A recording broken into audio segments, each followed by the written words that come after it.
Hello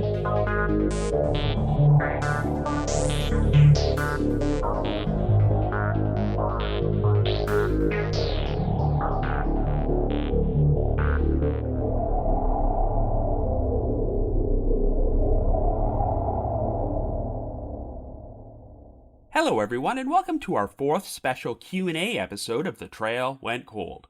I'm your host Robin Warder, and since today just happens to be December the 25th, I hope you appreciate getting this extra gift in your Christmas stocking. We previously released Q&A episodes on 3 separate occasions, so I think it's about time we did another one, so without any further ado, let's get started. So our first question was left to me on Instagram by Amorden Mark, and that's, of all the unsolved cases you have broadcast, which do you strongly feel will be solved? Well, I'm answering this one first because I've actually been asked this same question on previous Q&A episodes, and in both cases, I wound up making an accurate prediction, so I'm hoping that the third time is the charm. Back in 2018, I was asked this question, and I predicted that the Jane Doe, formerly known as Orange Socks, would soon be identified since I knew they were doing DNA testing, and several months later, she was identified as a woman named Deborah Jackson. At the end of 2020, I got the same question, and my prediction was the murdered couple known as the Sumter County Does, since once again I knew that DNA testing and genetic genealogy was being done, and sure enough, within a couple weeks of the episode being released, they were identified as James Freund and Pamela Buckley. So this time around, my prediction is going to be the unidentified murdered child known as the St. Louis Jane Doe, who was found beheaded inside an abandoned apartment building in St. Louis in 1983. And I'm making that prediction because I do know that efforts are being made to identify her, that C.C. Moore, the renowned genetic genealogist, has started working on this case and is trying to link her DNA to genetic relatives. And I know that a documentary was released about it a couple years ago called Our Precious Hope, the St. Louis Jane Doe Revisited. So I am confident that sooner or later that they're going to link DNA to her relatives and finally figure out who this poor girl was. So yeah, that's pretty much been my MO now, is that when I'm asked which cases are being solved, I look at cases involving unidentified decedents, because I know that the rise in genetic genealogy are causing these individuals to be identified virtually every other day, it seems. So I think that out of all the decedents featured on this podcast, I think sooner or later all of them will be identified. And I hope that when I release an update episode, maybe next year or the year after, I will finally be able to reveal the St. Louis Jane Doe's real name. So our next question is from Ashley Powell. What case surprised you by being solved or not solved? Well, I've been pretty lucky to see quite a few cases featured on The Trail Went Cold get solved, and some of them seemed like pretty unlikely candidates, to say the least. And 2 cases in particular were surprising because they took place several decades ago. The oldest case we featured to be solved is the 1930 abduction and disappearance of 2-year-old Mary Agnes Maroney. But just a few years ago, they used genetic genealogy to find out that she lived the rest of her life under a new identity before she died of natural causes in 2001. And of course, we also covered the 1945 disappearance of Mary Jane Van Gilder, who was identified last year when, once again, DNA profiling and genetic genealogy revealed that she started a new life under a new identity before she died of natural causes in 1990. Of course, those were surprising just because of the age of the cases, but they were also ones that could be solved by DNA testing, so it somehow didn't surprise me that they eventually got to the bottom of it, because in both those cases, they had cold case detectives who really cared about solving the cases and finding out what happened. So I would say that the one case I featured that took me by complete surprise and came completely out of left field was the 1972 Durham family murders, which took place in North Carolina. It involved the murders of a man named Bryce Durham, his wife Virginia, and their 18-year-old son Bobby Joe, who were all killed inside their home. And the reason I was so surprised is that I really didn't even know there was an active investigation going on, because this was not one of those cases where there was DNA evidence to work with that could link the crime to an attacker, even if they were already deceased. But it turned out that this wound up being solved because a convicted criminal who is now in his 80s was interviewed while he was serving time in in prison for another crime, and was able to provide information implicating himself and 3 other suspects who are now deceased, and he apparently gave enough information to show that he had inside knowledge of the crime and was probably involved.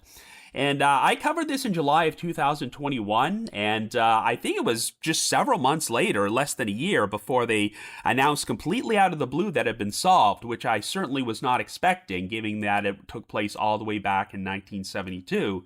So yeah, I was definitely pleasantly surprised and would probably rank this as one of the cases from the Trail Went Cold that were solved that I did not expect to. So next I'm going to answer some questions that were sent in by Jeff Morgan and Mike, and they're pretty much variations of the same question, so I'm going to answer them both here at the same time. Jeff's question was, of the cases you have covered, which one most shocks you that charges have never been filed? And the question for Mike was, of the cases you cover that are still unsolved, if you were a prosecutor, how many of the cases do you believe could get conviction? Also, there are no statute of limitations, and if they have passed away, you could also still prosecute them. Well, ironically enough, when I first got these questions, I already had an answer in mind, and that was Eric Spar for the 1985 murders of Harold and Thelma Swain. As you recall, this involved a suspect named Dennis Perry who was wrongly convicted and spent 17 years in prison before he was finally released and exonerated in 2020. And they had found mitochondrial DNA which matched a suspect named Eric Spar, but 4 years had passed and he had still not been arrested, and I was kind of worried that the authorities did not want to admit they made a mistake and were just going to let this case slide in order to avoid acknowledging that they were wrong. But just completely out of nowhere, just a few weeks before this episode's release, they finally arrested Eric Spar and charged him with the Swain's murder, and I'll be talking more about that on our update episode we're releasing next week.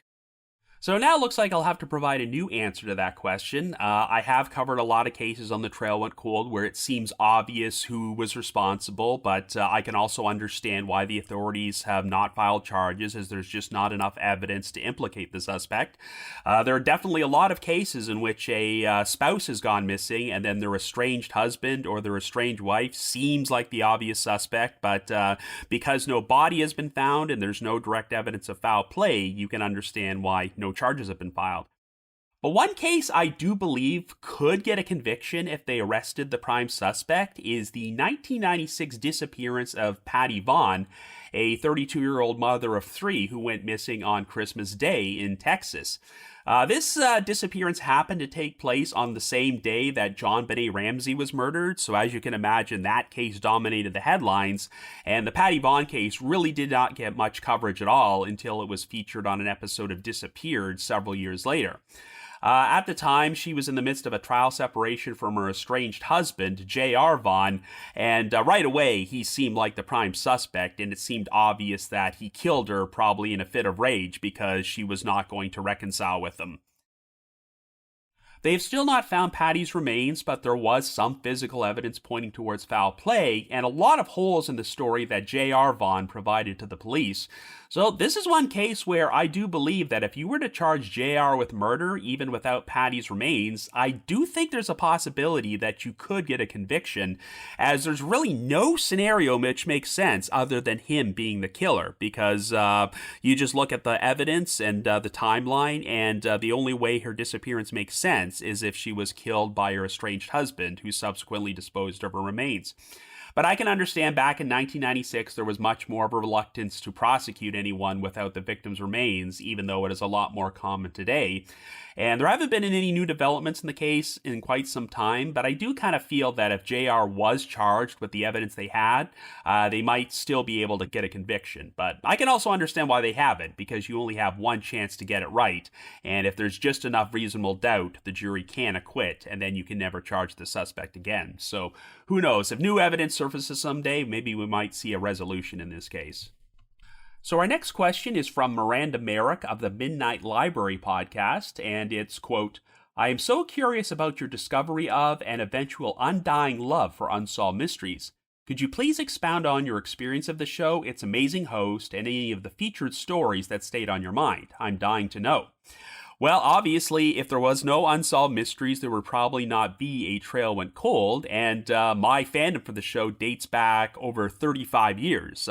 I'm old enough to have watched it on TV when it originally aired, and I started watching during its original season during the fall of 1988, and immediately got hooked. And I've talked about this before, but as a young kid, I was actually more interested in the paranormal stories about the ghosts and the UFOs because that's what I was interested in. But as I got older, I drew more of an interest in the true crime stories. And of course, those are the segments that are some of my favorites today. Of course, I was immediately hooked to it. Robert Stack, I didn't even know who Robert Stack was at the time. I didn't know he was a big-name Hollywood actor, but I knew that he was a really spooky guy there, walking around in his trench coat, and his narration always gave me nightmares, and that kind of explains my addiction to the show, is that I was legitimately scared by it a few times when I watched it as a child, but it didn't prevent me from tuning in next week in order to watch it all over again. And of course, back in the late 80s, there was no internet, so if you wanted to learn an update to any of the mysteries on the show, the only way you could find out is by tuning in the following week and hoping that they would give some sort of update. And then I eventually decided on the idea of The Trail Went Cold many years later when the internet became a thing and I could look up information about some of the featured cases and learn more about them. And then I would find out that a lot of these cases, even after several decades, were still unsolved. And that's what compelled me to start The Trail Went Cold, because back in 2016 when I started the show, you could not watch classic Unsolved Mysteries episodes anywhere online. They were extremely hard to find, though it was only about a year later that they started re-releasing the old seasons on Amazon Prime and eventually YouTube, so you can now watch them anywhere. But yeah, that was pretty much the original intention of The Trail Went Cold, is that it was a love letter to the original Unsolved Mysteries, where I would cover cases from the show that were still unsolved, but also reveal information that they did not originally mention, which could cause you to look at these cases in a different light. But of course, I eventually expanded and covered a lot of cases on the podcast which were not on Unsolved Mysteries, and that's why The Trail Went Cold is still going strong nearly 9 years later. You also asked if there were any featured stories that stayed on your mind, and of course, the one that became the inspiration for The Trail Went Cold's first ever episode was the mysterious death of Aileen Conway, which was featured on the very first episode hosted by Robert Stack. And I remember watching it and being so fascinated by it because there just didn't seem to be any logical explanation which made any sense. And of course, here we are nearly 40 years later and the crime is still unsolved. We are no closer to figuring out what happened in this case than we are back then. And that's probably why I decided to start The Trail Went Cold, is I wanted to do a podcast episode talking about this story and looking at all the different angles. And I know that Aileen's husband was the one who was always pushing forward the theory that she was the victim of foul play, and he has since passed away. And I have heard that whenever her children, who are now grown, have ever been asked to provide commentary on the case, they have politely declined. I don't think they mind people talking about it on podcasts or YouTube shows or any of that, but I think they prefer to just let it go because so much time has passed and they just want to move on with their lives. But I'm sure they would be pleased to know that even after all these years, people still are fascinated by her story and really want to know what happened to her. So our next question from Diana Standen, what is the most memorable time linked to Unsolved Mysteries? Could be watching, researching an Unsolved Mysteries case for the podcast, or recording an Unsolved Mysteries episode for the podcast. That's a tough one to answer, but I should probably say my most memorable time might be watching the Halloween special, which aired back in October of 1988. It was not the first Unsolved Mysteries episode I watched on TV, but it was one of the first, and back then I had such a fascination in ghosts, and this episode was going to present 4 paranormal ghost stories for the very first time, so I decided to tape it. And there were segments on there that gave me nightmares, made me quite scared to go to bed that night, but I was still riveted by it, and of course I would re-watch the tape numerous times, because that was the pre-internet days, and the only way you could re-watch something which aired on TV was to watch it on VHS. And I remember I used to watch it with friends. Sometimes I would lend it to people and they would play it in our school classrooms for Halloween. And I think this is pretty much the turning point which got me hooked on Unsolved Mysteries, which is kind of ironic because, like I just said, as the years have gone by, I've developed more of an interest in the true crime stories than the paranormal stories, but this was the go-to episode because all 4 of the segments on there were very well produced and very creepy, and it just stayed with me and kind of ensured that I would probably be a fan of the show for life. So our next question is variations of the same question sent in by both Curtis Meyer and Gable Fisk of the Ghosts of Vegas Past podcast, so I'm going to answer them both at the same time. The first one from Curtis: I've noticed over the last year, fewer episodes were featured on Unsolved Mysteries, which is understandable since the series has a finite number of episodes. Is your 2025 resolution to finish covering the few remaining cases left that you haven't covered yet? And Gable asked, do you maintain a master list of all cold cases related Unsolved Mystery segments? Is it your long-term intention to eventually cover everything from the above you've not already done? And yes, I definitely have noticed that I have been doing fewer episodes about Unsolved Mysteries cases than I did in the past, but that's probably inevitable because we've been going on for 9 years now, so I knew it would reach the point where I would do episodes about pretty much every unsolved cold case featured on the show. But that said, there are still quite a few left, and I would like to get to all of them eventually, but I just can't promise that. There are reasons that I haven't done certain cases just yet. 2 of the most high-profile ones that I haven't covered are the disappearances of Keith Reinhardt and the disappearance of Tammy Lynn Liepert. The reason is that I've heard that documentaries about both cases have been in the works for quite some time. I have no idea when the plan is to complete them or finally give them a full release. In particular, I know that the Keith Reinhardt documentary, The Dark Side of the Mountain, has been in development for over a decade, and I keep hearing that it's going to be finished or released any day now, but it never seems to come to fruition. But I know that these documentaries will probably contain information about the case that I did not know before or has never been released publicly, and that's the reason that I've held off on doing Trail Went Cold episodes about those cases. Of course, there are a lot of Unsolved Mysteries cases I haven't done where the main reason is that there isn't a lot of material for an entire episode, so I pretty much have to come with the idea of combining the case with another case and featuring them on the same episode, so it's just a matter of figuring out the right time to release them.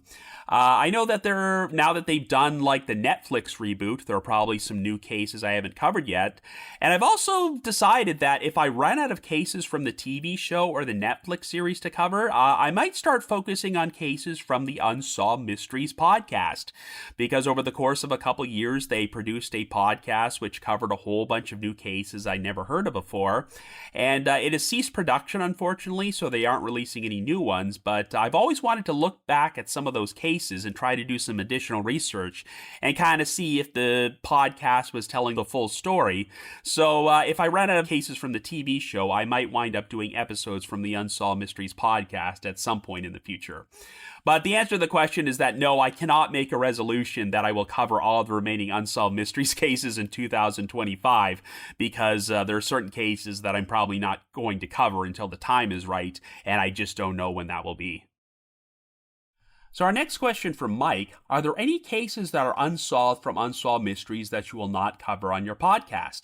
There aren't too many of them, but the one case that I can say I absolutely will not do an episode about is the dog kennel arson, because it involves the death of nearly 60 dogs.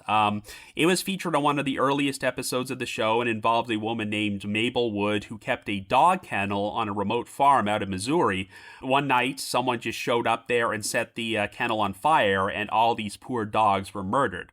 And yes, technically the case is still unsolved. We don't know the identity of the person who did it or what their motive could have been, but one thing I've discovered covering true crime all these years is that listeners can be infinitely more sensitive about the deaths and murders of animals than they can be about the deaths and murders of human beings. And I have a feeling that if I was to release an episode in which over 60 dogs were killed, no one would listen to the episode. People just get a lot more sensitive about that. It's kind of a weird thing, I guess, because animals are just so innocent and helpless that hearing about a dog getting killed affects people in a different way than a human being killed.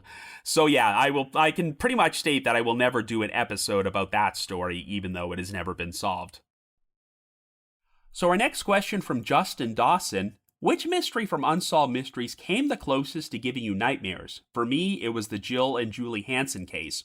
Well, I mentioned earlier that I first watched the Unsolved Mysteries Halloween special when I was only 10 years old, and the one that really affected me the most was the Tallman's Ghost segment, because it involved young kids being traumatized in a haunted house, and it even showed reenactments where, kids are inside their bedroom, and then they see these, creepy visions. And what was particularly effective about that segment is that they never actually showed any ghosts on screen. They only ever showed the reaction shots from the kids and the parents. So you pretty much had to imagine the worst possible thing. And when you go to bed after watching something like that, you have these horrible thoughts come into your head about ghosts or visions of Satan suddenly appearing in your bedroom that particular night. So it made it a lot more difficult to sleep. But of course, as I've gotten older, it's not the supernatural ones that really bother me, it's the true crime ones. And I have to say that the one that gave me nightmares when I first saw it and still disturbs me to this day is the Blind River Rest Stop murders, which took place in 1991, where a woman named Jackie McAllister, a man named Brian Major were both murdered by an unknown individual with a shotgun, and Jackie's husband, Gordon McAllister, was wounded but wound up surviving. And I think what's particularly creepy about the reenactment is that they parked their motorhome in a remote rest area in Blind River, Ontario, and then suddenly are woken up by a knock on the door, and then this creepy guy with a shotgun and long hair comes in and flat out says, "I'm going to rob you, then I'm going to kill you." And then he pretty much lives up to his promise. After taking all their valuables, he fired a shotgun blast into Jackie and then one into Gord, though thankfully he managed to escape. And it really struck me because when it originally aired, it was only a few years removed from when I had gone camping in British Columbia with my family in a motorhome. So the idea of parking for the night and then being woken up by someone with a shotgun who just decides to kill you for no reason whatsoever was just absolutely terrifying to me. And the fact that it was a Canadian one as well. I know that Blind River, Ontario was still several hours away from where I was living in Ontario at that time. But the idea that this guy was still out there and could just kind of kill you for no reason whatsoever was pretty terrifying to me. So that segment had a real profound effect on me when I was a teenager, when I originally watched it. And it's crazy to know that this guy has never been identified or caught. So for all we know, he could still be out there somewhere. So it somehow should not come as a surprise that when I started doing minisodes on The Trail Went Cold, the Blind River Rest Stop murders was the first case that I decided to cover. And our next question from Jeff Michaels, other than Unsolved Mysteries, what are your favorite true crime shows? Well, the obvious answer would be Disappeared. I remember when I started watching it in the early 2010s, I just loved it because it seemed like the closest thing to a modern incarnation of Unsolved Mysteries. And I still cover a lot of cases that were featured on Disappeared on The Trail Went Cold. And I know that the show has been canceled at times, but it's good to know that it kind of did a rebound and is still producing new episodes. I've also recently found one called Never Seen Again, which covers missing persons cases and is streaming on Paramount+. I discovered it when I was researching my Halloween episode last year about the disappearance of Granger Taylor. They did a very good episode on that, and I've enjoyed some of the other episodes I've watched. And I think I may have mentioned this one on previous Q&A episodes, but one very lesser-known true crime show that was a big influence on The Trail Went Cold was one produced out of New Zealand called The Investigator, which was hosted and made by a documentarian named Brian Bruce. I think it aired from 2009 to 2012, and I remember stumbling across a few episodes of it on YouTube, and I really liked the format because it covered a lot of cold cases from New Zealand, where in the first half of the episode, they would outline all the facts, and then in the second half, the host, Brian Bruce, would try to offer an analysis and his own theories about what happened, and until he reached a conclusion. And when I first started watching this is when I was kind of brainstorming the idea of The Trail Went Cold, where I was thinking, like a podcast. Actually, it wasn't a podcast at first. As you might recall, I originated it as a YouTube series, but I was thinking, like a show where you talk about the facts of the case and then you break them down and give an analysis and a bunch of theories and a conclusion. So I haven't watched the show in quite some time, but it has still stuck with me, and it is kind of like an uncredited influence for the Trail Went Cold, and I am glad that I watched it because I kind of followed its format down down to the T. So if you can find any episodes of The Investigator hosted by Brian Bruce on YouTube, I'd definitely recommend checking them out because it covers a lot of high-profile cases from New Zealand that I hadn't been familiar with before I watched it. So our next question is from Alexandra Ryan. You mentioned the Unsolved Mysteries page on the Sitcoms Online forum a lot. Sidebar, I love when you dig into threads and comments from online forums. And every time I hear it, I think, why is a creepy mystery show on a forum about sitcoms in the first place? Was it so early in the internet days, not that I'm making reference to your age, that people congested there to talk about 90s sitcoms and just ended up talking all about television?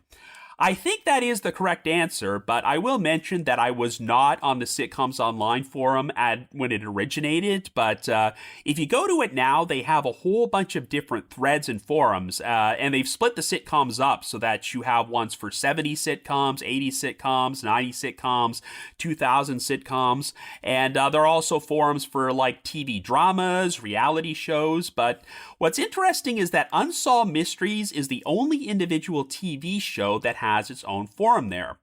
So what I'm guessing is that when this started, it was just kind of a place in the early days of the internet, perhaps the late 90s or early 2000s, where people would get together to talk about sitcoms, but eventually expanded and people started talking about dramas and other TV shows and eventually Unsolved Mysteries. And for what I gather, the Unsolved Mysteries discussions got so large that a decision was made to kind of section it off into its own forum. Which makes perfect sense because I'm sure people were watching old episodes and finding out that a lot of these cases were still unsolved after all these years, and this is what led to all these lengthy discussions and threads being performed, and I think a decision was made that there's a big fan base here for Unsolved Mysteries, they should have their own forum. But hilariously enough, I'm sure to the uninitiated who've never been there before, it must sound strange on my podcast for me to constantly make reference to the Unsolved Mysteries message board at the Sitcoms Online forum because it sounds like that's kind of a contradiction of each other. I can say that I joined the Unsolved Mysteries forum in 2010, so it had been around for, I think, at least a decade, several years before I was there. But pretty much it was my brainstorm for The Trail Went Cold because I would look at all these in-depth discussions about cases from Unsolved Mysteries and I realized there is still an interest in this. There is a big fan base of people who love to talk about these cases in depth.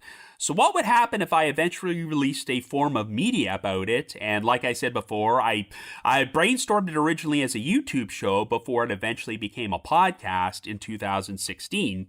And I always give credit to this message board on every single episode because if it didn't exist, I don't think there would be a Trail Went Cold.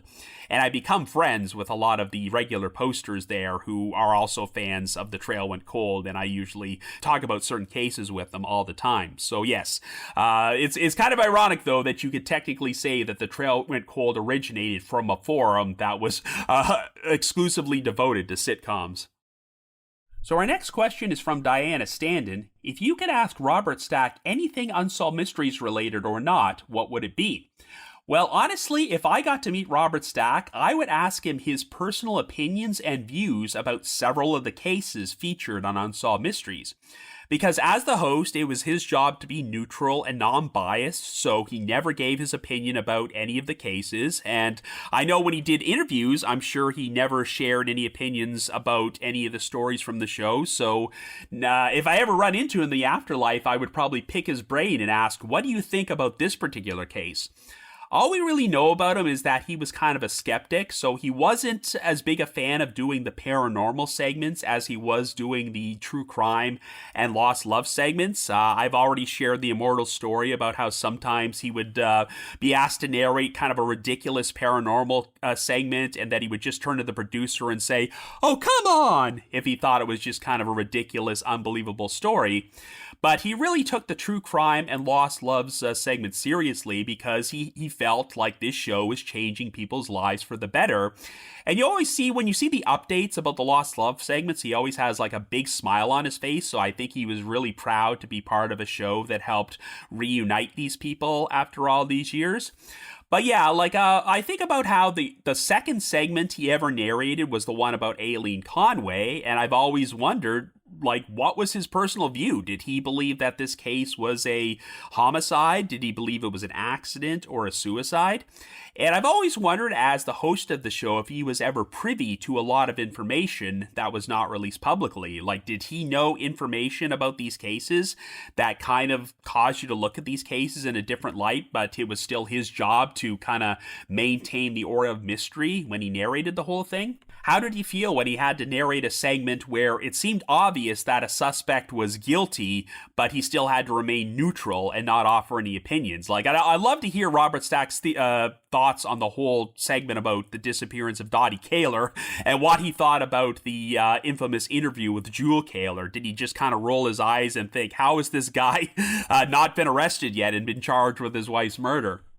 But yes, if I ever got the opportunity to meet Robert Stack, I think it would be a very long conversation because I would just love to hear his thoughts on so many of the cases that he had to narrate.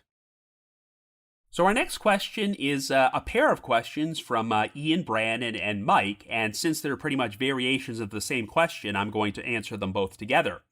The first question from Ian: can you walk us through your process of choosing a case from your 9 million suggestions and personal ideas to how you do the research and the other steps to getting to a final product that we listen to every week?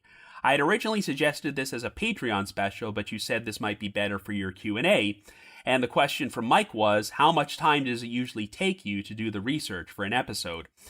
I get that question a lot about the research for an episode, and I never really have an answer because it really varies. Because if it's a case I'm familiar with, like say one that I've watched on Unsolved Mysteries several times, then I can get off an episode relatively quickly, and it also depends on how many sources there are, how much material, so it's going to be different depending on which case I cover, and I honestly never time how much research I do. I just don't keep track of that sort of thing because sometimes I multitask and sometimes perform the research while I'm doing other stuff, so I really couldn't give you a round number of how many hours it takes to put together an episode. I will say that even though I have been doing The Trail Went Cold for nearly 9 years, I still do all the research and writing on my own. I know that a lot of other podcasts hire researchers to do it for them, and that's not to say I don't think any of them would do a great job and that there are not some excellent researchers and writers out there. But the thing is that research and writing is my favorite part of the whole process.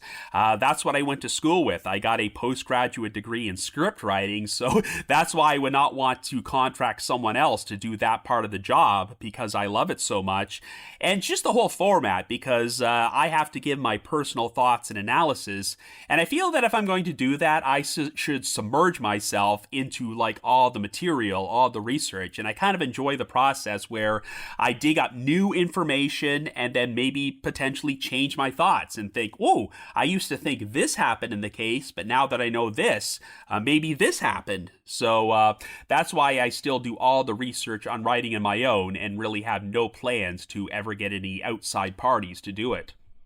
And as you can imagine, I've got hundreds, if not thousands, of case suggestions that I've received since the inception of the podcast, and I keep a big spreadsheet listing all of them. And I do alternate sometimes between choosing cases that were suggested by listeners and also doing cases that I personally want to do. Or sometimes I'll just go on Reddit and read about a certain case and feel like, oh my god, I have to cover this one, even though I hadn't really heard of it before. Just as an example, the case that I did last week about the murders of Cody James and Gary Harker, I found that one just because I wanted to release some Christmas-themed episodes about cold cases that occurred around the holidays. And this was a case I had never heard of before. It was never suggested to me, but I was just doing like a bunch of searches on Reddit.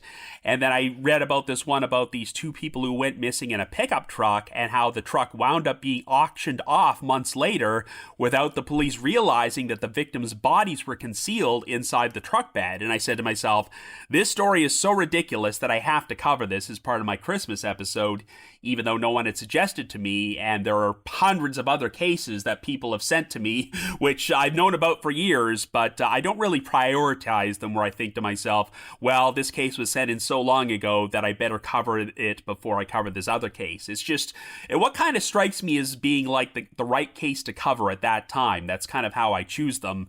And I know that a million things go through my head before I decide which cases are going to be covered on which episodes. There's sometimes moments when I change my mind where I think, well, I'm going to cover this one now, but then suddenly say, no, it's not the right time to cover it.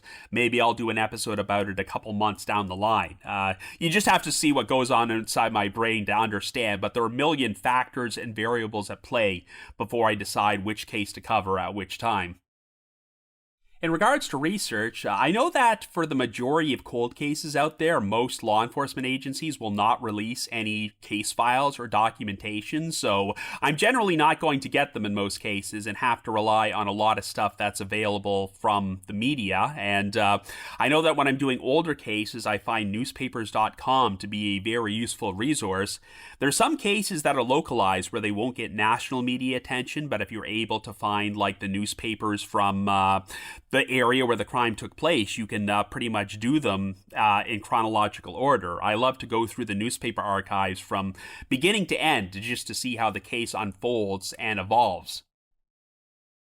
So what I do is I get all the material I can, try to assemble it together into a script, and one tip that I heard early on when I started the podcast, which I think is very useful, is that if you're doing a case where there's a book been written about it, have the book be the last source you use. Like, try to find all the other material that you can find and write it down first before you read the book, and that will avoid you of falling into the trap of kind of following the book structure and almost descending into plagiarism. The book is more useful to, like, adding more details to a lot of the material you have also collected, and I think that makes for a more effective episode. And then after I've written down all the material, I start writing down my theories and analysis until I complete the script. Then I give it a couple of run-throughs, and then when I feel it's good enough, that's when I decide to record it.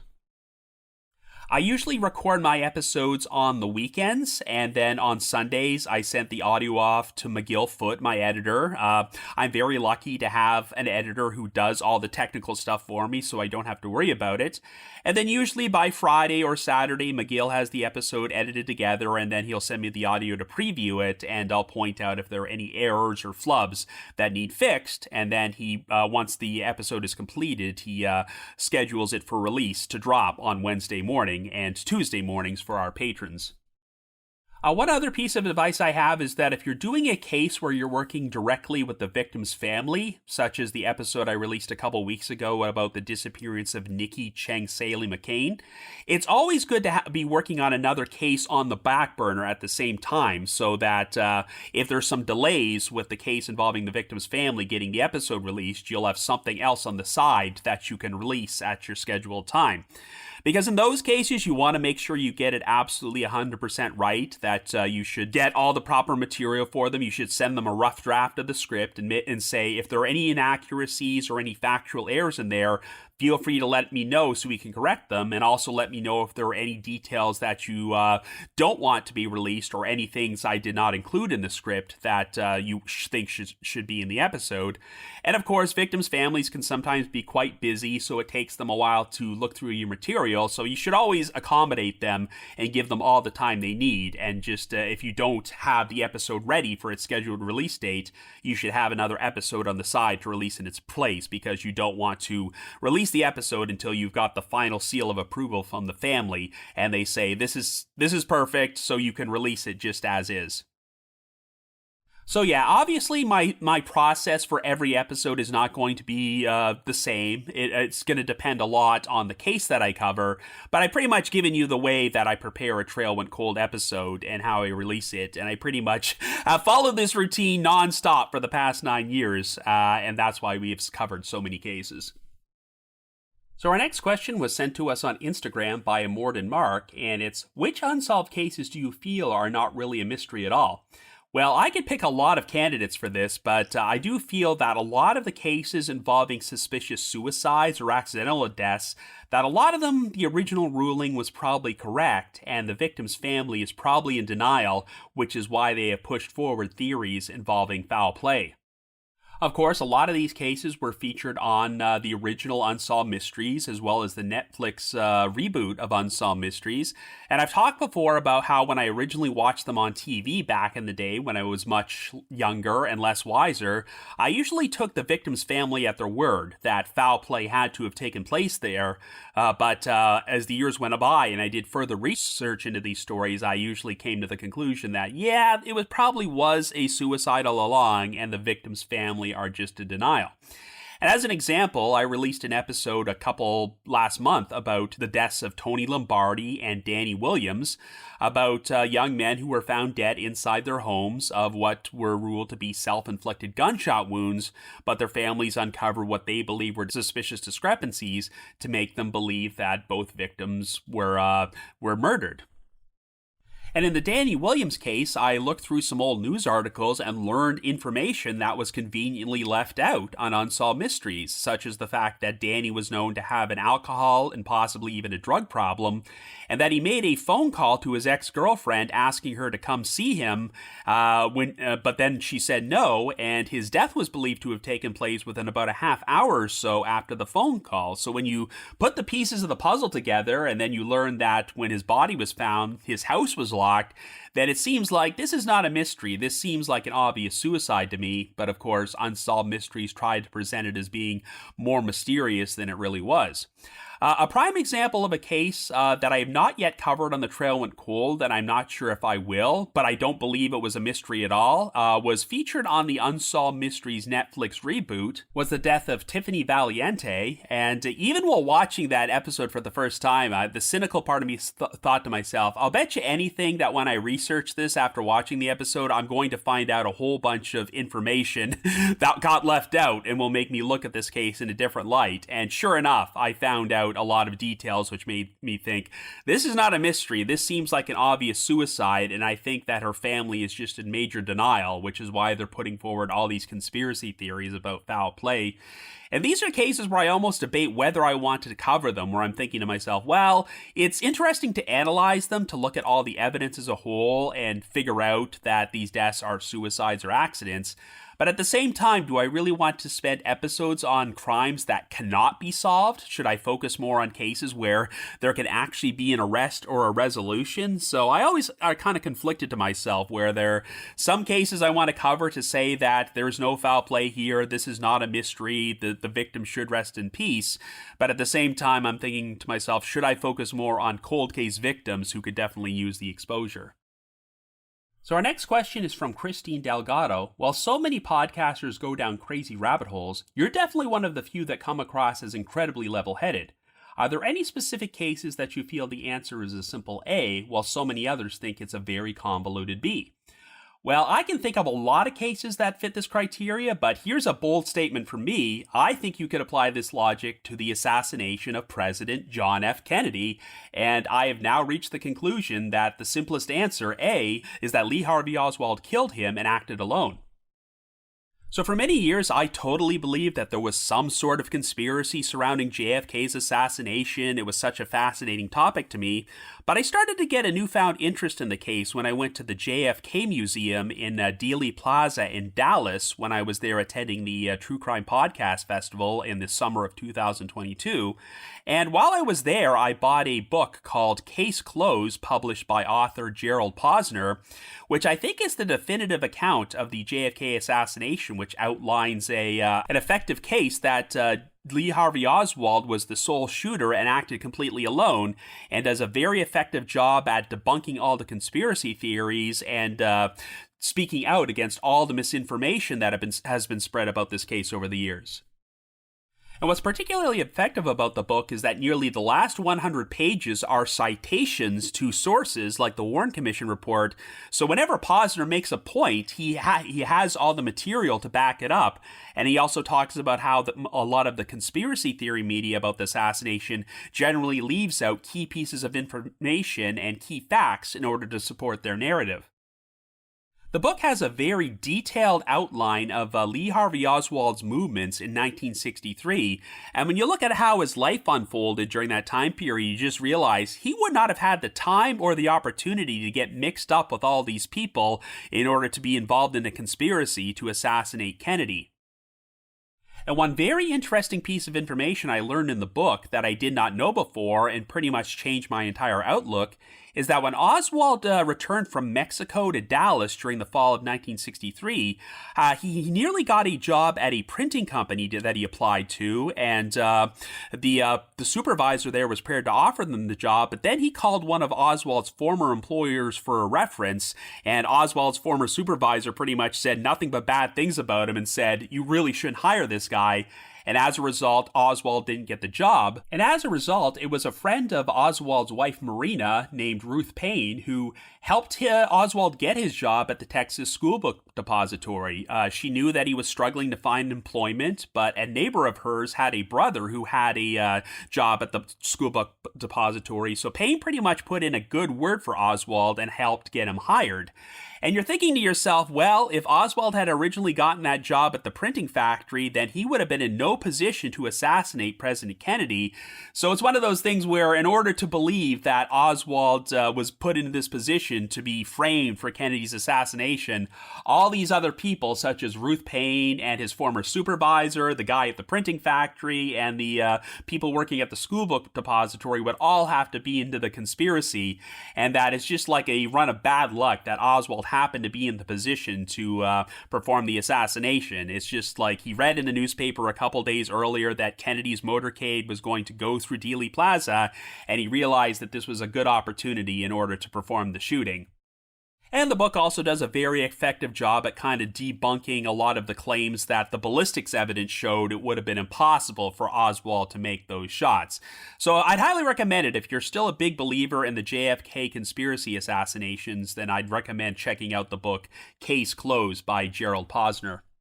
But yeah, obviously the JFK assassination is the most prominent example of a case where a murder has been surrounded by conspiracy theories. But you also find out that conspiracy theories are an industry where people make a lot of money out of pushing forward narratives about convoluted scenarios and will conveniently leave out facts to fit their narrative.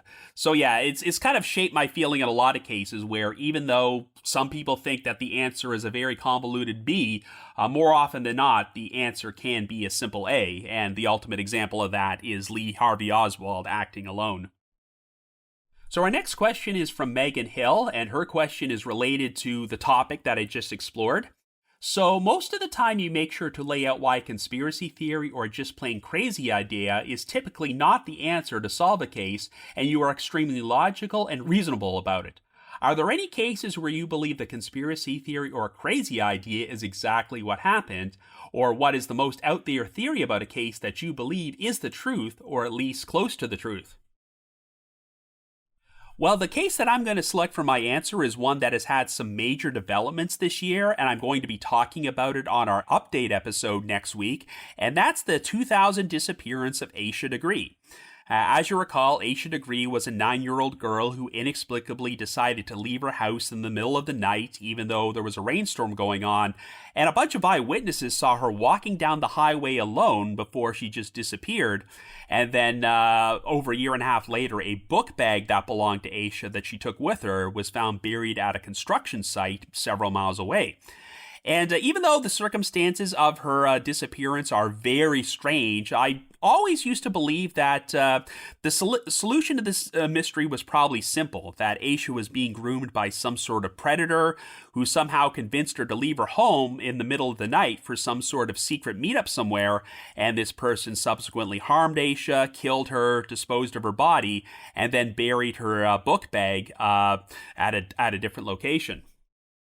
Well, I'll go into more detail about this in our update episode next week, but this has turned out to be a case where the actual truth may turn out to be a lot more convoluted and complicated than we originally thought, because they recently found DNA belonging to a girl that was only 13 years old at the time on some items in Aisha's book bag, as well as DNA belonging to a man named Russell Underhill, who has been dead for 20 years, but was suffering from such medical problems at the time that it seems unlikely that he would have been capable of harming Aisha on his own. And they've also named two suspects in this case who are the parents of this girl who was 13 at the time and whose DNA was found in the items. And it's looking more and more like there was an organized conspiracy from one family to cover up what happened to Aisha and that they were responsible for her disappearance. At this particular point, I don't know how these events would have unfolded. I don't know if this was a premeditated homicide. It could be possible that Aisha was the victim of a random hit and run, that maybe one of the daughters of this couple was responsible and they helped cover up the whole thing by disposing of her body. But like I said, is that if there's an organized conspiracy, it's very difficult for that many people to stay silent about it for what has now been nearly 25 years. But it's looking like this might actually be the case, and that instead of Aisha falling victim to a lone predator, there are multiple people involved in her disappearance who know the truth about what happened and have somehow managed to remain quiet about it all these years. So yeah, needless to say, it took me by complete surprise when all this new information came out about the case earlier this year, and it's now appearing to me that the conspiracy theory in this case may actually turn out to be the correct one, to my surprise. But anyway, I couldn't possibly go into all the details about it right now, but if you want to learn more information, stay tuned for our update episode that's coming out next week. So while we're on the subject of conspiracy theories, here's our next question from Darren from New Zealand. I've been very invested in the ongoing Karen Read case and would love your take on it. I personally don't believe she had anything to do with the death of her partner. There's a multitude of reasons, the laws of physics being a big one. Do you think there's something fishy going on with this case? I look forward to hearing your take. Well, talking about the Karen Read case is definitely opening up a can of worms, because this is probably one of the most divisive cases I've seen on the internet in quite some time, and it seems like no matter what answer I give, I'm bound to piss somebody off and probably face a backlash for it.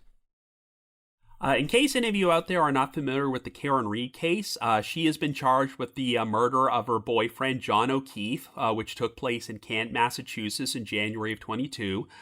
John was a police officer, and the alleged crime took place in a snowstorm after Karen supposedly dropped John off outside a home, and the story goes is that they had both been drinking that night, and that Karen may have run him down before she left, either intentionally after a heated argument, or maybe she was so drunk that she didn't even realize it. But they found his body outside the home later that morning, and ever since then, there has been all these conspiracy theories put forward that because John was a police officer, that local law enforcement has done what they can to frame Karen for the crime and possibly to divert attention away from some other police officers potentially being involved in John's death. And of course, if you go to any discussions about this case online, there are pretty much going to be heated arguments, and I'd say that the whole reaction is pretty much 50-50, that a lot of people believe that Karen Read is guilty, while other people believe there was a police conspiracy and that she's being framed. She's already gone on trial once, and it ended in a hung jury, and we're still awaiting to see if she's going to go on trial a second time. Well, I'll state right up front that I'm not going to give a definitive opinion about whether Karen Read is innocent or guilty, because even though I have followed this case, I have not watched the trial in depth, so I would like to get all the information and look at all the different point of views before I reach a definitive conclusion. And because I'm working on other cases on The Trail Went Cold instead of this one, I can't really do that at this time. I will say that when I heard the police conspiracy theories, I was skeptical because, as we've talked about, I'm one of these people who usually goes through option A, the simplest explanation, rather option B, which is a convoluted conspiracy theory, and could totally believe that Karen may have hit John, maybe not even realized it, and was the sole person responsible for his death. All that being said, however, the thing that really bothers me about this case is the testimony from the two independent defense experts who testified, who were accident reconstructionists who were not retained by the defense or the prosecution, but were asked by the Department of Justice and the FBI to look at this case. So they are completely unbiased, completely independent. They have no reason to favor one side over the other. And the two experts testified that they did not believe the injuries John O'Keefe had were consistent with him being hit by a car, which suggests that he may have been killed in another fashion and that Karen Read was not responsible. And I will say that they did a far more convincing job at presenting their theory than the prosecution or the Massachusetts State Police did.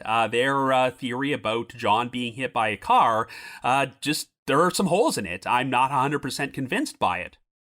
Now, I'm not saying that Karen is innocent or that there was a police conspiracy involved, but I will say that if I was on that jury, the testimony from the accident reconstruction experts would probably give me enough reasonable doubt to vote not guilty. I am not sure if there's been enough evidence presented to prove Karen's guilt beyond a reasonable doubt. So I'm somehow not surprised that the first trial ended in a hung jury, and I have a feeling that the same thing may happen again at the second trial, that this is so divisive and there are just so many holes in the state's case that I'm really skeptical that they might be able to get a conviction on Karen, so it remains to be seen. But there is so much drama surrounding this case that it has kind of brought out the worst of the true crime community, and it's very possible that all these conspiracy theories and all these narratives about Karen being innocent are nothing but propaganda used to generate clicks and attention in order to make a lot of people analyzing the case a lot of money. So I will hold back in offering my definitive conclusion, and maybe one of these days, if this trial ends, and maybe if Karen Read is acquitted or there's some question about whether there was a wrongful conviction, I might provide more of an analysis on The Trail Went Cold. So our next question is from Jeremy Indick Connolly. Do you think there are missing persons cases out there in which the missing person became a victim of someone trying to protect themselves or their family? A scenario would be if a person was having a mental health care crisis or a medical emergency, tries to enter a random person's home or property, and the owners kill and dispose of said person's remains. That's a very interesting question, which I hadn't really considered, but I have covered quite a few missing persons cases in which the victim was behaving erratically or very strangely seemed to be having some sort of mental health crisis right before they went missing. And in a lot of these cases, I generally assume that they wandered off into a remote area and died of exposure or something, but I do wonder, could they have crossed paths with a completely random stranger who decided to kill them, not out of malice, but because they thought that the missing person was a threat, and then they proceeded to cover up the crime and dispose of the remains? I mean, I don't know how often that would happen. I would think that if most people killed someone who was acting this way, that they would be able to plead self-defense and come forward and admit to what they did. But I do wonder, are there exceptions where a missing person wound up being murdered by someone who felt they were in fear for their life? I really can't think of any cases I've covered which have a specific example of this scenario. But one case I've always wondered about is the 2008 disappearance of Brandon Swanson, which I covered on the podcast several years ago. As you recall, he had been out partying in Minnesota, but then drove out into a remote area, got his car trapped in the ditch. He called his parents to come and pick him up, but it seemed apparent that he was lost and had no idea where he was. And the reason this case has become so infamous is that the last words Brandon allegedly said to his father on the phone were, "Oh shit," before the line suddenly went dead, and after that, his parents were never able to reach him or heard from him again. So they've always wondered, did something happen during that phone call which led to his disappearance? I know that he was walking on private farmland during the disappearance while he was talking on the phone, but they've done massive search efforts all throughout the region. They've been unable to find his remains anywhere. And even though I lean to him dying of exposure out there and never being found, part of me wonders, could he have walked on like a private land somewhere and maybe been shot by a farmer who subsequently disposed of his body because he was trespassing? I'm not saying that would happen. Law enforcement has never pushed forward that theory at all, so I don't want to accuse anyone. But another theory I've seen shared in this case is that maybe Brandon fell over and passed out in a field somewhere and then was unknowingly run over by a piece of farm equipment by someone who didn't even realize his body was there. And then once they realized what he had done, maybe they went to the trouble of disposing his remains. Again, that's all just speculation. That's probably not what happened, but that is one case, because he went missing while out on remote private property, where part of my brain always wonders, could he have crossed paths with a farmer or a landowner who didn't intend to kill him, but was in some way responsible for his death, and then tried to cover up the crime, which is why Brandon's remains have never been found. But who knows, maybe we'll find out in this case that the simplest solution was the correct one. So our next question is from Amy Rudai. Is there any case that has haunted you, like maybe a small detail that has stuck with you and kept you up at night? Well, this is not a case that I've covered on The Trail Went Cold, but it is one that I've received a couple of requests to cover, and it is an interesting case. I would like to do an episode, but man, there is one detail about it that is so disturbing that I think I would need to be in the correct mindset. I'm talking about the Dardeen family murders. This is a crime that took place in November of 1987 in Illinois. It involves a couple named Russell and Ruby Dardeen, who had a 4-year-old son named Peter. Ruby and Peter were both found beaten to death inside their home by an intruder, and they later found Russell's body in a nearby field where it turned out he had been shot and had his genitals mutilated. And this case would be disturbing enough if it was just the murder of these 3 people, but the thing that really keeps me awake at night was the fact that Ruby happened to be pregnant at the time with a daughter, but she was beaten so badly by the perpetrator that she actually wound up going into labor, and the killer or killers wound up beating her newborn daughter to death after she was born. I think that might be the most disturbing detail I've ever heard in an unsolved cold case, and once I read a summary of this case on Reddit, I wished I had not heard about it. But like I said, I have received a couple of requests to cover this on the podcast, but like the details about the crime are so brutal that I really would have to be in my right state of mind, because I would definitely rank this as one of the most disturbing unsolved crimes I've ever heard about. And our next question by Mike, when you do research for your cases, have you ever cried? Honestly, I don't think I've ever physically cried when covering a case. I mean, there's some cases I've covered where I've really been bothered and disturbed and just had a strong emotional reaction to them, but I don't think it's ever, bothered me as much where I wound up crying. I mean, I think it probably has to do with the fact that I didn't know any of these people or these victims personally, and maybe if I did, that would maybe cause me to become more emotional and cry. But who knows, maybe that's the reason I've been able to do this so long and cover so many cases, because it does take a major emotional toll, and I know some podcasters who have cried over the cases they covered, even cried while recording their episodes, and even thought to themselves, this is such an emotional burden, I even have to take a break for a while before producing any content. But I guess I'm just wired a bit differently. I'm not a person who cries a lot in real life, so that might be why I've never cried when researching these cases. So our next questions were sent in by Brendan Meehan and Ashley Powell, and since they are both variations of the same question, I'm going to answer both of them simultaneously.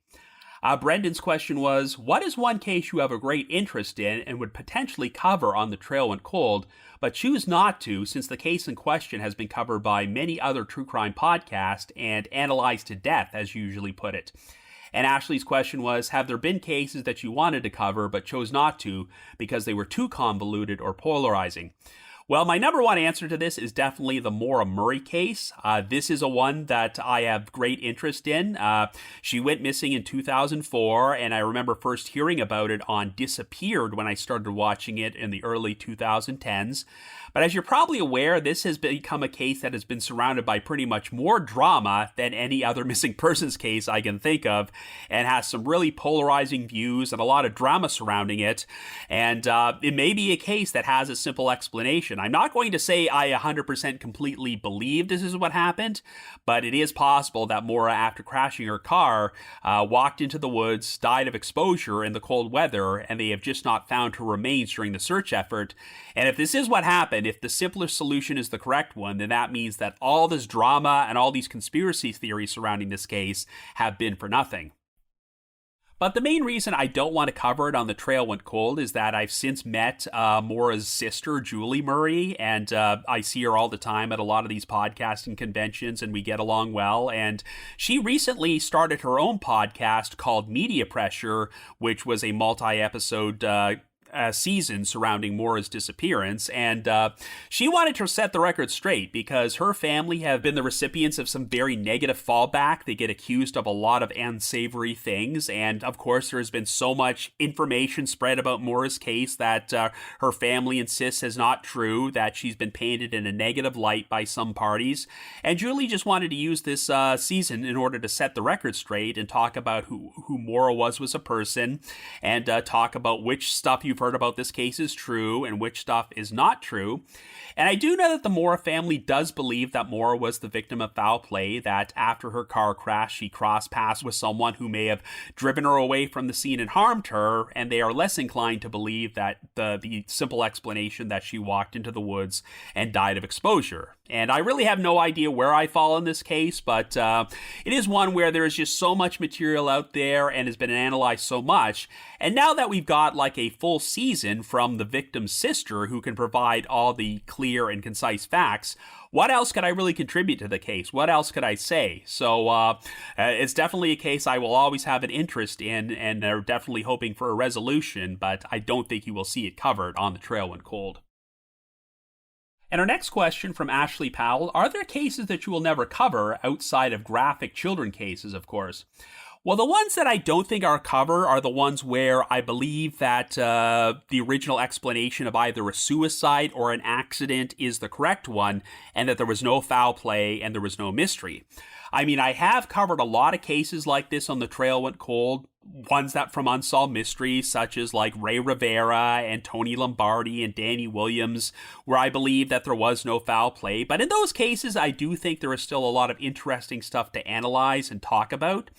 But I think there are some cases where the misinformation has spread so much and have been blown way out of proportion that I just do not want to cover them. Like the Eliza Lamb case, I've had a lot of requests to cover it, but I do feel that the Hotel Cecil documentary, which came out on Netflix and concluded that her death was an accident, was pretty much the definitive coverage of the case, and there's no reason for me to talk about it anymore because I don't think there's a mystery to solve. Another one is the Kendrick Johnson case, where I believe that one is an accident, but there's still a lot of drama out there from people who believe he was the victim of foul play. But that's also a case where a bunch of innocent kids have been falsely accused of murdering him and had their lives turned upside down, and I don't want to contribute to that at all. Even if I did an analysis in which I concluded that the case was an accident, I just feel to myself, why spend a lot of time on this on an episode when I can actually cover a case where there is a crime to solve and there is a mystery? And of course, another one was the Julia Davis case, which was covered on Mile Marker 181. That's another one where I do believe that the victim died in a tragic accident, and that if I covered it on The Trail Went Cold, it would just be reopening old wounds. So while there are cases where I will cover them if I do believe that the conclusion is that it was a suicide or an accident, if the case has been covered a lot and there's really nowhere else to go, no other mystery to solve, I don't think I will devote an episode about it on my podcast. I'd much rather cover cold cases in which there is still a mystery. And that's why I think the Maura Murray one applies to that, because there are a lot of people out there who still think that she died of exposure in the woods and that there's no mystery to solve. And while that may be true, we still don't know for certain. Unless they find Maura's remains, this is still a mystery, so people still need to go looking for her. And that's why I kind of have a different view about missing persons cases, that even if there is no foul play, unless they find the remains, I still think they should be actively investigated. So our next question is from Bren Palmer. Sometimes I save up episodes to listen to a bunch in one day on a long drive or something. I'm curious if this negatively impacts the show in any way, or if it is better for you in some ways to stream the episode closer to release. I want to fully support the show in the best way possible. Well, I do know that when sponsorship started becoming a thing on true crime podcasts, that sponsors would often look to see how many downloads an episode would release during the first week. That's what they were most focused on, and what led them to determine which podcasts which would receive which products for sponsors.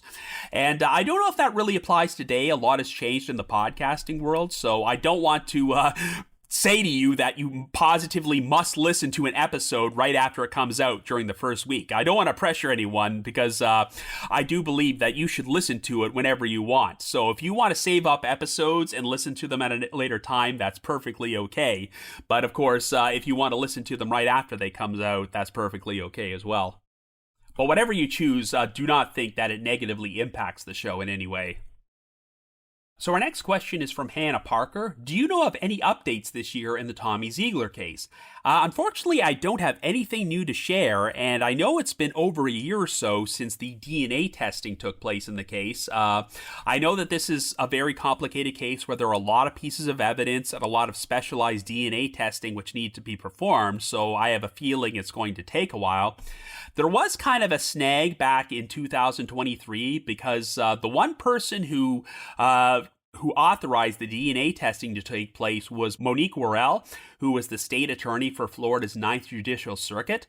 But she wound up getting into a dispute with Florida Governor Ron DeSantis, who actually suspended her from her position.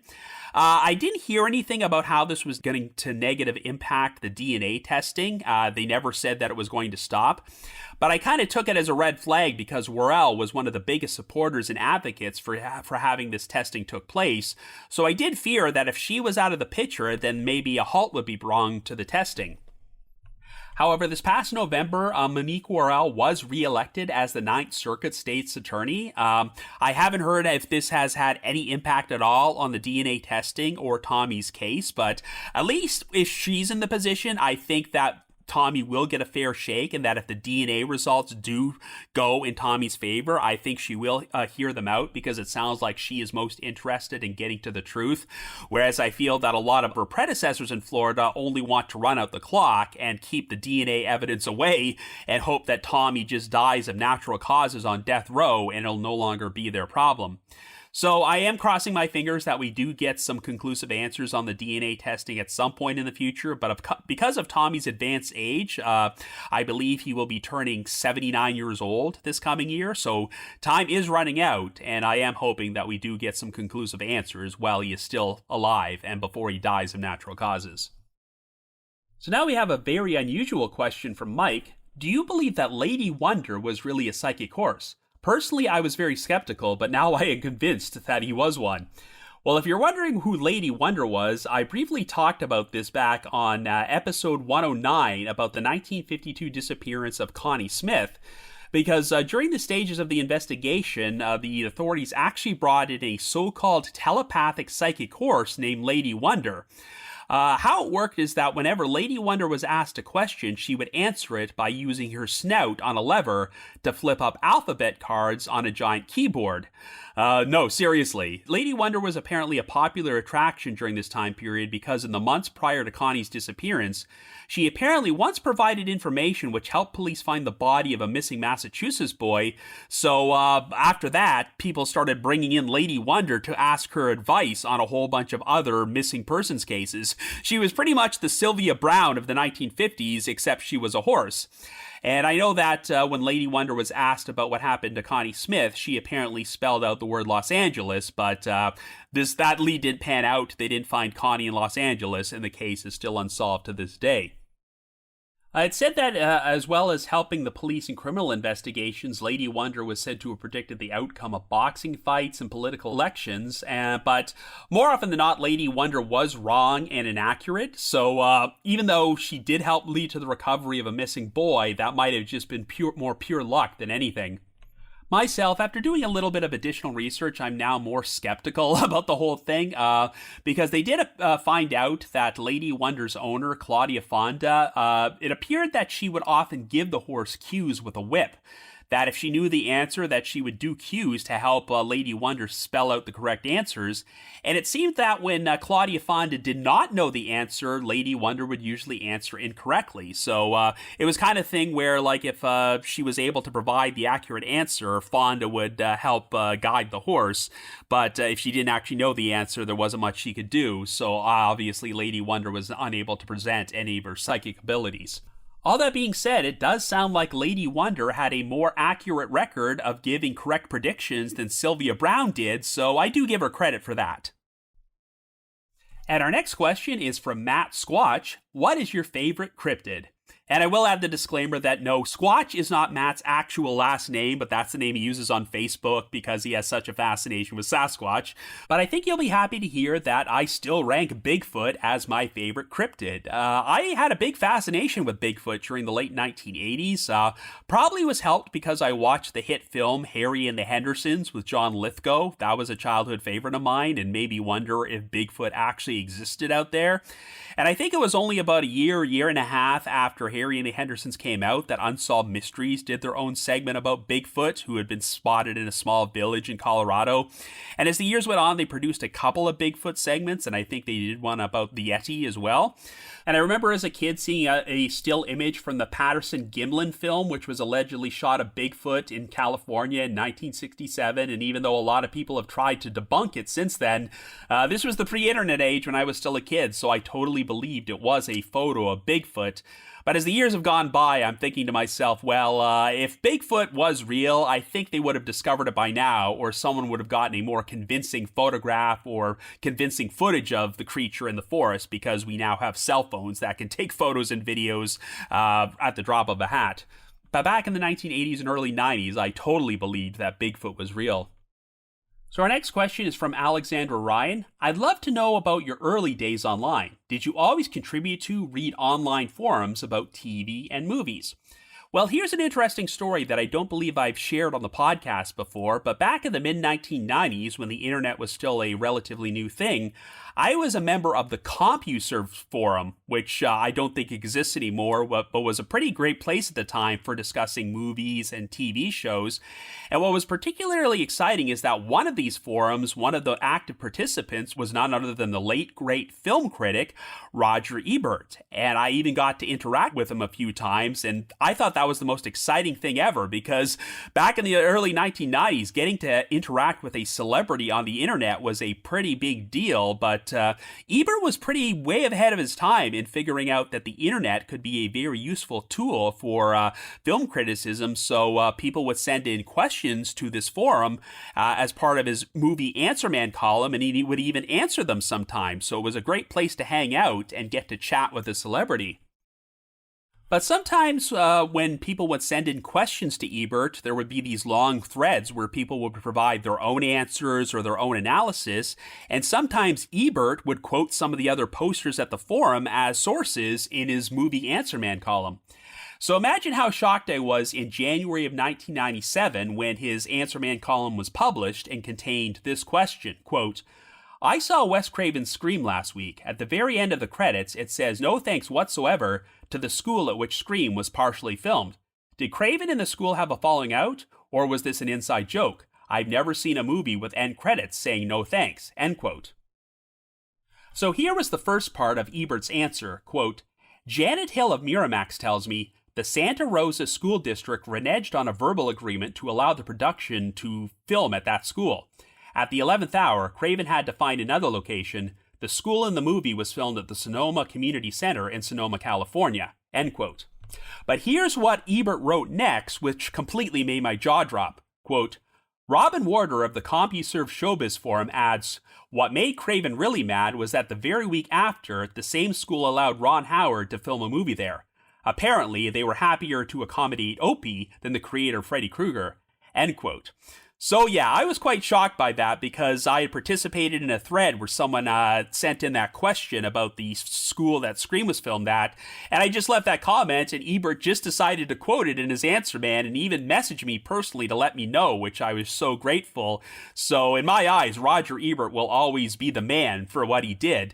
And if you do a Google search online for Roger Ebert and Robin Warder, you will still see that Answer Man column. It is still out there on the internet, and it was even published in one of his movie Answer Man books. And if you do a search on newspapers.com, you'll also find some newspaper columns out there containing this column in my name. So yeah, back in 1997, being quoted by Roger Ebert was one of the most exciting moments of my life. And if he was still alive today, I'm sure I would still be interacting with him on social media.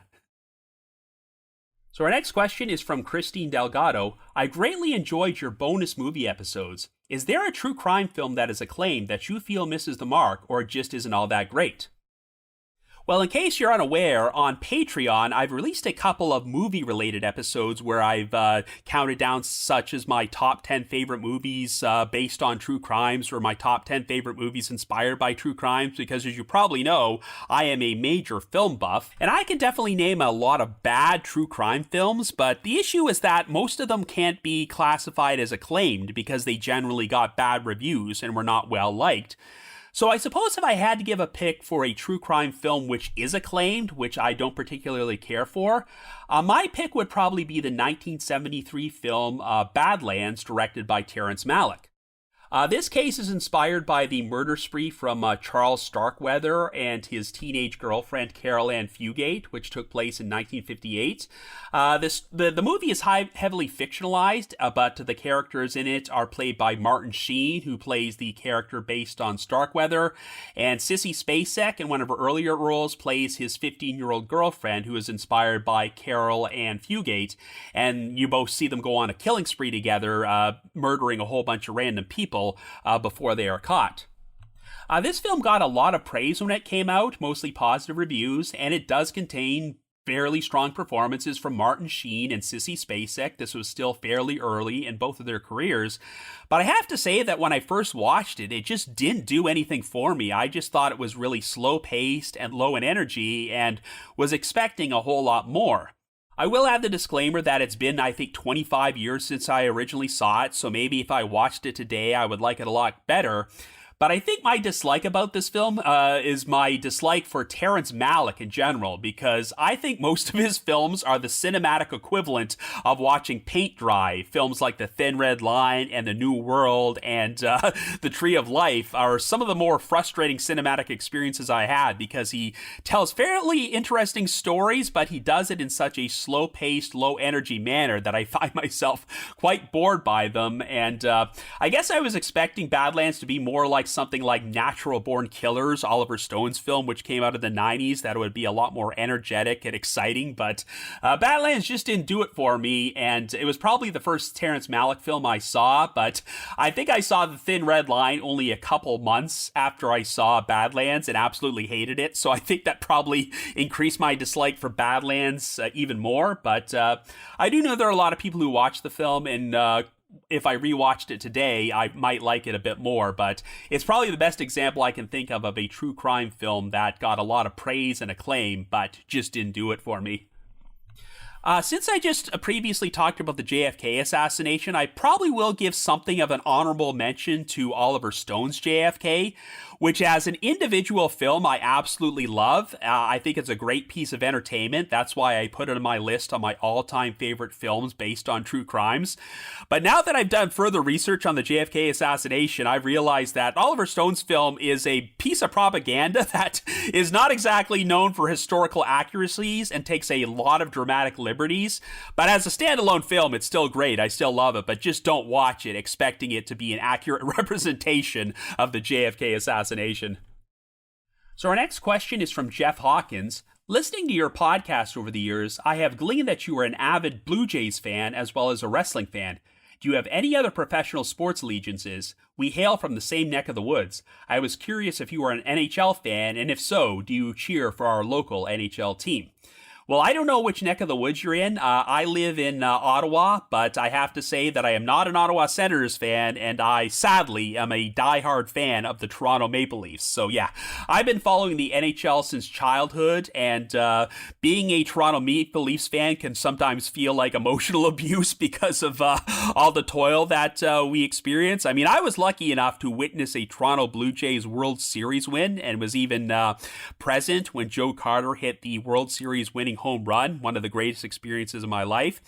But as you probably know, the Toronto Maple Leafs have not won a Stanley Cup since 1967, which is the longest drought of the NHL, and I fear that I may not get to see a Toronto Maple Leafs Stanley Cup victory in my lifetime. There were many years when the team was just bad and never made the playoffs, but these days we're kind of stuck in a pattern. We will have a great regular season, but with one exception, we have always been eliminated in the first round. We don't even get close to the Stanley Cup final, and my God, it just feels like you're in an abusive relationship sometime, and you just want to cut your allegiance to the team, but every year you just tune back in again just to experience crushing disappointment. But on the other side of the coin, my second favorite Major League Baseball team after the Toronto Blue Jays is the Chicago Cubs, and I was lucky enough to experience them finally win the World Series after a 108-year drought in 2016, and that was one of the great sports watching experiences of my life. So Hopefully I can see something similar with the Toronto Maple Leafs someday, but I really do hope that they do not experience a 108-year Stanley Cup winning drought, because I will be long dead before that happens. So our next question is from Ryan. I was wondering, what are your thoughts regarding the murder of Benjamin Bugsy Siegel, and would this be a case you'd consider covering? I know it's older than most cases, and the consensus is that the New York Mafia had him killed, but it seems like there's more to it than that, and other people and motives might be involved. Yes, I have always found the murder of Benjamin Bugsy Siegel, which took place in 1947, to be quite fascinating, because he was killed while sitting in his living room and someone fired gunshots through the window. I've watched the Unsolved Mysteries segment about it, and I do think that with most cases, most unsolved murders of mafia figures, there really isn't much of a mystery here, and that's probably why I've never really covered them on The Trail Went Cold, because in 99.9% of the cases, they were killed by another mobster, and that's the reason they were never caught, because people kept their mouths shut. But the Bugsy Siegel case, there are alternate possibilities besides the New York Mafia. There's been suspicion that his girlfriend Virginia Hill might have been involved. So it's a very compelling whodunit, where there are a number of very strong suspects, but no conclusive evidence pointing towards any of them. So yeah, I wouldn't rule out the possibility of covering it on The Trail Went Cold someday, but since there is so much material to go through, it would probably take me a long time, so I would have to be in the right frame of mind to do an episode.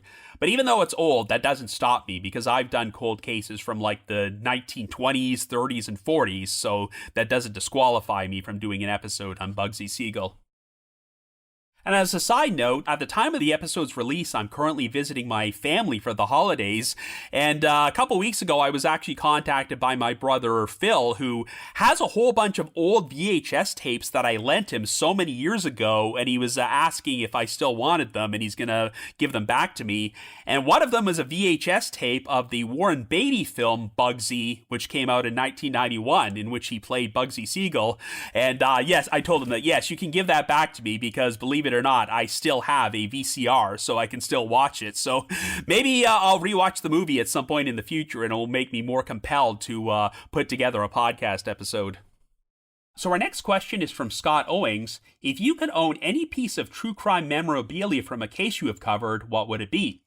Well, under normal circumstances, I would stay clear of true crime memorabilia. I think that can be kind of an icky thing. But I know that Scott told me that before he even sent in this question, he knew what the answer was going to be, and I'm going to make an exception with this one, and that's the infamous Jewel Kaler Wendy salad letter. In case you haven't heard it, this was a case featured on Unsolved Mysteries about a woman named Dottie Kaler who went missing in 1985, and her estranged husband Jewel Kaler became a person of interest, and of course he did that very infamous interview on Unsolved Mysteries where he seemed very unconcerned about his wife's disappearance and gave off the immortal line, "It was hell living with Dottie. It was hell having her disappear the way that she did. But ever since I'm into a new job and settled, and this whole thing is behind me, things are really pretty good." So yeah, Jewel Kaler is a very notorious figure, and when I covered this case on The Trail Went Cold, I discovered that in a completely unrelated event, Jewel had once paid a visit to a Wendy's back when they had salad bars, and made such a mess of it that he wound up being kicked out, and in response, he decided to write out an 8-page letter detailing his salad-making skills and outlining how insulted he was that Wendy's kicked him out, and when he mailed the letter, he included a Polaroid of himself next to a freshly constructed salad. So, what can I say? Jewel Kaler is a very weird person. So as you can imagine, getting a copy of this salad letter is pretty much my holy grail for Unsolved Mysteries and cold cases in general, because I just have to see how someone could fill eight whole pages of a letter describing what a great salad maker there are. It's just something I have to see with my own eyes. Many years ago, I corresponded with a reporter who worked on this case on the Unsolved Mysteries message board, and she said that there was only one copy of the salad letter, and she believes that it's currently in the possession of a private investigator who worked on the case. So if that person is out here listening and still has a copy of the letter, if you could send me a scanned copy, that would be great, because I would really like to see this, and rest assured that if that salad letter ever winds up in my hands one day, I will try to share the contents on a future podcast episode, because I know that many of my listeners are anxious to hear it. So our next question is from Mike Crastons. Did you get a chance to watch the recent Netflix documentary on JonBenet Ramsey? If so, what was your opinion about it? Also, can you summarize your current opinion on what may have happened in this case? I am asking because I assume it is unlikely that you would ever do a regular podcast episode regarding this case, because it has already been thoroughly covered by many others, but if you did cover it, I think your fans would still nonetheless find your take interesting to hear. So I guess if you do plan on covering this case ever, feel free to save your commentary regarding this case for then. Well, the JonBenet Ramsey case is one I definitely find fascinating, but I'm not sure if I will do a podcast episode just because it has been done to death and there is so much material to go through to make an objective conclusion. But I will say right now that I've always kind of held the belief that JonBenet was murdered by an intruder and that her family was not involved. I did watch the recent Netflix documentary about JonBenet, and even though it didn't reveal much about the case I didn't already know before, I did think it was well done. And it is interesting to see the public consensus about the case change as the years go by, because for the first few decades, most people suspected that the family was responsible, and we had that documentary come out in 2016, which pushed forward the theory that JonBenet's older brother, Burke Ramsey, who was only 9 years old at the time, was responsible for killing his sister, and that the family conspired to cover the whole thing up in order to protect him. But of course, that documentary wound up being hit with a massive lawsuit by the Ramsey family, and they eventually wound up settling. I've always been very skeptical. I do not believe Burke murdered his sister. I think that theory is pretty ridiculous. And for years, I was kind of on the fence about whether either of the parents, John or Patsy Ramsey, could have been responsible, but now I am leaning towards an intruder. And I've noticed that in recent years that many of the podcast episodes and TV episodes about the Ramsey case have leaned towards the family being innocent and has taken more of a positive viewpoint towards them. And the thing that I appreciated about the Netflix documentary is that it cleared up a lot of the misinformation and false information about the case, which is spread throughout the years and which supposedly pointed to the family, but it turns out that a lot of this stuff is not even true. In the past couple of years, I've actually seen John Ramsey do a couple of live panel sessions at various CrimeCon events, and I think he comes across as really sincere. He definitely looks like he has suffered and is trying to get justice for what happened to his murdered daughter. And the fact that they have been pushing so hard for the Boulder Police Department to do DNA testing on the evidence is pretty telling to me, because I don't think he would do that if he was guilty, if the DNA evidence could potentially point towards him. And he did all these sessions alongside a journalist named Paula Woodward, who has published a book about the case. And during those sessions, she cleared up some of the misinformation that is spread about the case, such as footprints being on the snow outside the Ramsey home, and the false info that is spread that Patsy Ramsey was conclusively identified as being the writer of the ransom note, because that is definitely not true. And it was good to see Paula Woodward make an appearance in the Netflix documentary and share some of this same information. I know that the ransom note is the most divisive aspect of this case, as some people think that it just seems too ridiculous to have been written by an intruder, which is why they suspect the family wrote it. But I'm of the belief that this person had no intention of actually getting ransom money from the Ramseys. I think he was just some really disturbed person who was living out some sort of sick fantasy, and all they really wanted to do was harm JonBenet and kill her, and the ransom note may have just been left there to throw everybody off the track, and that they had no intention of ever collecting any money. And if that was their strategy, it technically worked, because people have spent the last 3 decades analyzing this ransom note and has potentially diverted suspicion away from the real perpetrator. Another highly debated aspect of this case is the DNA evidence found on JonBenet, which does not match anyone in the Ramsey family. I know some people have tried to say this DNA is not significant and doesn't prove or disprove anything, but I would encourage you to look up a very interesting Reddit thread about this case titled "The Facts About DNA in the JonBenet Case." It has a very detailed outline of all the DNA evidence, which is supported by official records, and I think clears up some of the misinformation. The most interesting piece of information I read in that thread was the analysis of the DNA testing on the garrote found around JonBenet's neck, as well as the ropes that were used to bind her wrists. And they did find traces of unknown DNA on there, which did not match anyone from the Ramsey family. Now, you could debate about whether this DNA is useful or not, or relevant, but the most important thing to me is that there was no trace of Ramsey DNA anywhere on the ropes or the garrote, because the big theory pushed forward is that they staged the scene to make it look like an intruder, but I have a hard time believing that the family could wrap the garrote around her neck and the ropes around her wrist without leaving any of their DNA on there, and that is just one more detail which makes me lean towards an intruder and the family not being involved. So, since there's such a push to do DNA testing on this case, hopefully takes place someday and we finally get conclusive answers and solve this case.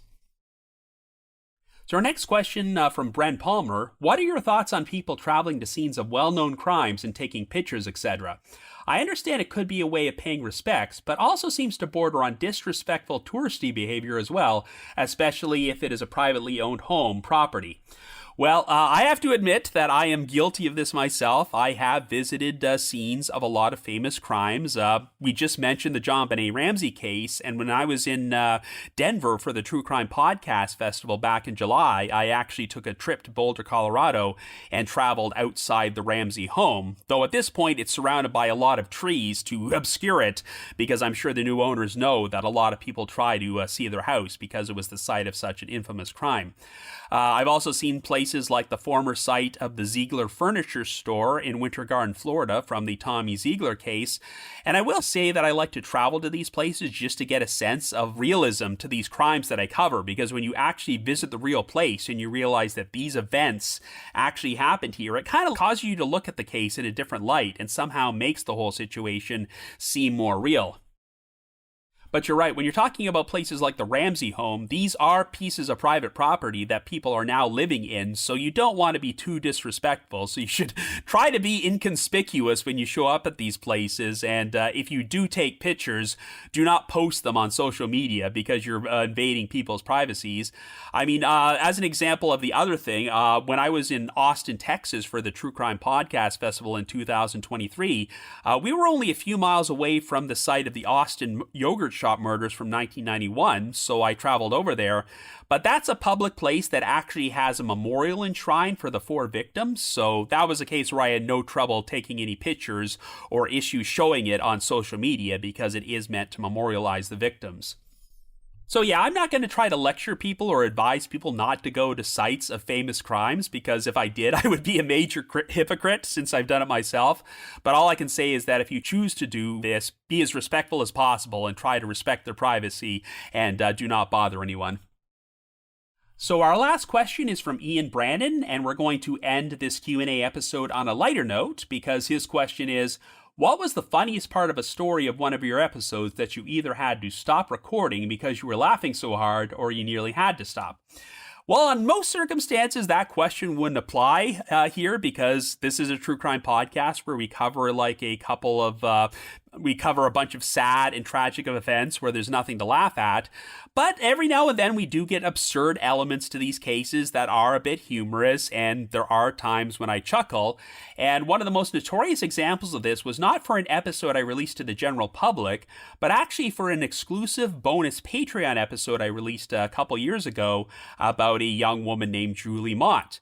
Her story is unusual because she died of cystic fibrosis in 2015, but her body was actually stolen from a funeral home before she could be buried, and it has not been found ever since. The prime suspect in this whole affair is her creepy, obsessive ex-boyfriend because they believe that he stole her body and has hidden it somewhere and refuses to reveal to the family where it is. But another scenario which has been pushed forward is that this could have been a mistake from the funeral home and that they actually lost Julie's body or maybe accidentally cremated it and tried to cover the whole thing up. Well, the part about this story which makes everyone burst into laughter is that the name of the owner of the funeral home is Dick Tips. That's right, Dick Tips. So you can imagine my big challenge trying to record a podcast episode and maintain a serious, somber tone, and then get to a part where I have to say with a straight face that the owner of the funeral home was named Dick Tips. So yeah, there were a few times I had to stop because I did not want to break out into laughter on the podcast episode. And in case you want to place any blame on his parents, his actual birth name is Robert Dixon Tips, so he chose to go by the name Dick Tips. So if he gets mocked for it, it's his own fault, because he could have gone by the name Robert or Bobby or Richard, but he chose Dick Tips. But at the very least, it's a very unusual name that'll draw a lot of attention to the whole thing, and I do wonder if his funeral home ever got any additional business because of all the notoriety surrounding this case. So I'm going to close off this episode by playing a clip of a YouTube video of a commercial about Dick Tips' funeral home, and keep in mind that he is reciting all these lines and saying his name with a straight face. Hi, I'm Dick Tips with Mission Park Funeral Chapels and Cemeteries. This is a cremation urn, and did you know that most funeral homes don't even own their own crematory, and they have to outsource the cremation process? But at Mission Park, we do own the crematory, and when you entrust your loved ones to us, they never leave our care, custody, and control. So for over 100 years, families like yours have been trusting Mission Park, and at Mission Park, it's our mission to care. So since we're never going to top Dick Tips, I think this would be a good time to bring this episode to a close, so that about brings an end to this year's special Q&A show. So a big thanks to everyone who sent in a question, and I hope I answered them to your satisfaction. I want to end things with a reminder that next Wednesday just happens to be January the 1st, 2025, so we're going to ring in the new year by releasing our podcast 6 special update episode, where I'll be discussing cases that have either been solved this past year or had some major developments. Anyway, I hope you all had a happy holidays, and I'd like to wish everyone a safe and happy new year, so be sure to join us again next Wednesday, which is technically next year, for our next update episode of The Trail Went Cold.